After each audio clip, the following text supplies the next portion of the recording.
مرکز منہاج القرآن گجرات میں ضلعی کوارڈینیشن کونسل کا ماہانہ اجلاس منعقد ہوا، جس میں تحریک منہاج القرآن، منہاج یوتھ لیگ، مصطفی اسٹوڈنٹس موومنٹ اور منہاج ویلفیئر فاؤنڈیشن کے نمائندگان نے شرکت کی۔ اجلاس میں تنظیمی و دعوتی امور سے متعلق مختلف ایجنڈا پوائنٹس پر تفصیلی تبادلہ خیال کیا گیا۔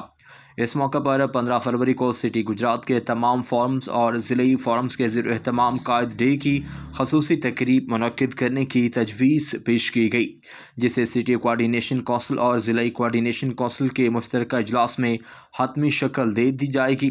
اس مقصد کے لیے مشترکہ اجلاس سوموار 2 فروری کو طلب کرنے کی تجویز بھی دی گئی۔ اجلاس میں مزید فیصلہ کیا گیا کہ منہاج یوتھ لیگ کے زیر اہتمام یوم یکجہتی کشمیر کے موقع پر 5 فروری کو ایک خصوصی کنونشن منعقد کیا جائے گا، جس کا عنوان ہوگا آزادی کشمیر اور استحکام پاکستان میں یوتھ کا کردار۔ شرکاء نے اس عزم کا اظہار کیا کہ نوجوانوں میں شعور بیدار کرنے، ملی یکجہتی کے فروغ اور نظریاتی تربیت کے لیے ایسے پروگرامز وقت کی اہم ضرورت ہیں۔